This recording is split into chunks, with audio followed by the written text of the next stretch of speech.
جنہوں نے پہلے مجھ سے پہلے یہ بات سن رکھی ہے وہ تو شاید جانتے ہوں گے، میں باقیوں سے پوچھ رہا ہوں۔ کیا ہمارے ہاں محفل کا مقصد یہ ہے کہ جائیں گے وہاں تھوڑا ہلہ گلا کریں، شور مچائیں گے، ہلچل مچے گی، یا یہ مقصد ہے کہ وہاں جائیں گے تھوڑا نئے نئے روپ دیکھ کے آ جائیں گے، یا ایسے لوگوں کے پاس جائیں گے جو نئے نئے بیوٹی پارلر سے ہو کے آئے ہیں، ہم جا کے ان کی چہرے کی زیارت کر لیں، یا کچھ اور مقصد ہے؟ وہ مقصد پہچانیے کیا ہے۔ یا ہم یہ مقصد رکھتے ہیں کہ ہم جائیں گے واپسی پر کچھ نہ کچھ تو ہمیں مل ہی جائے گا، جس سے ہمیں کھانے کو کچھ حاصل ہو جائے گا، چاہے وہ نمکین ہو یا میٹھا ہو، شاپر میں پیک ہو یا کھلے انداز میں مل جائے، یا یہ مقصد ہے ہمیں کھانے کو کچھ مل جائے گا۔ اگر کھانے کو میرے دوستوں ملنے کی آپ کو فکر تھی تو کیا گھر میں آپ بھوکے رہتے ہو؟ کھانا تو آپ کو گھر میں بھی مل جاتا ہے، پھر اپنا گھر چھوڑ کے اس گھر میں کیوں آئے بیٹھے؟ وہ فرق دیکھیے، وہ کون سا ایسا فرق ہے جو ہمیں یہاں کھینچ کے لے آیا ہے، اور ہم کس عظیم مقصد کے لیے یہاں پر آئے۔ والدین کو چھوڑا نا، بہن بھائی چھوڑ کے آئے ہو نا۔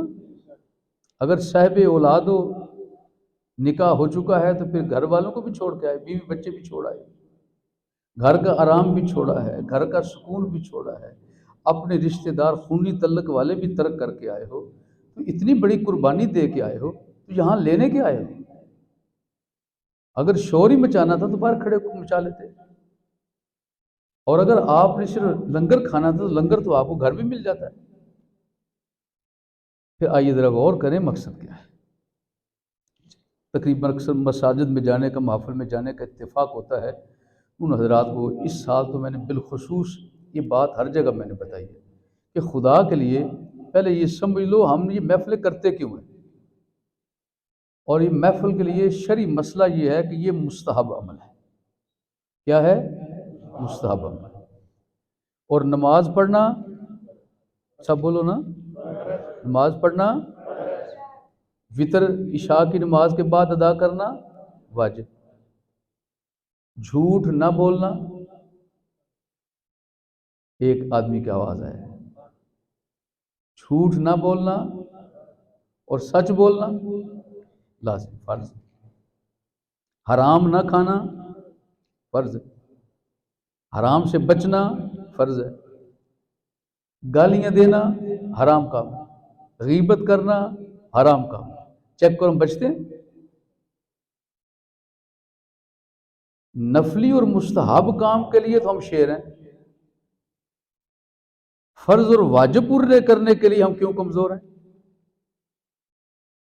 لگتا ہے پھر ہمیں اپنی ان محافل کے غرض و غایت کا پتہ نہیں ہے کہ کن مقاصد کے لیے۔ اب دیکھیے ساری رات محفل ہوتی رہے گی، اور صبح جب فجر کی نماز ادا کرنے کا وقت ہوگا تو کیا صورتحال ہوتی؟ کبھی غور کیا آپ نے؟ ہمیں تو بس عمرے کا ٹکٹ لے کھایا ہے، میرا عمرے کا ٹکٹ ایک نکلا ہے، میں حضور کی بارگاہ میں حاضری دے لوں۔ اللہ کے بندے زندگی بھر کی تو فرض نمازیں ادا نہیں کی، کس منہ سے رسول اللہ کی بارگاہ میں جا رہا ہے صلی اللہ علیہ وسلم؟ اپنے پورے محلے کے لوگوں کے دلوں کو تو دکھا کے جا رہا ہے، نہ جانے تیری ماں بھی تجھ سے راضی ہے کہ نہیں؟ تو نے اپنے باپ کو کتنی گالیاں دی ہیں، دکھ دیے، تکلیف دی ہے، نافرمانیاں کی ہیں، وہ ساری پنڈ اپنی غلطی اور گناہوں کی لے کے رسول اللہ کی بارگاہ میں جا رہے ہو، اور ارادہ کیا رکھا ہے؟ حضور کی بارگاہ میں حاضری ہو جائے گی، میرے سارے کام ہو جائیں گے۔ ہر بندے کی حاضری قابل قبول نہیں ہے۔ میرے آقا آتنے والے کو ہر ایک سے یہی پوچھتے ہیں، اے میرے امتی کس مان سے میرے پاس آیا ہے؟ یا رسول اللہ معافی لینے کے لیے آیا ہوں، اللہ سے مغفرت لینے کے لیے آیا ہوں۔ اس وقت رسول اللہ فرمائیں گے کیا تو نے اپنے آپ کو میرا امتی بھی بنانے کی کوشش کی ہے؟ ابھی جیسے میرا عزیز بیان کر رہا تھا، ہم مسلم ملک میں رہتے ہیں نا، یہ غیر مسلم ملک نہیں ہے، مسلمان ملک میں رہتے ہیں، ہماری اپنی دھرتی ہے، ہم یہاں کے باشندے ہیں، ہم یہاں کی قوم ہیں، ہمارے رول اور اصول ہیں، پاکستان کا ایک آئین ہے، اور صرف آئین حکومتی عہدے داروں کے لیے نہیں ہے،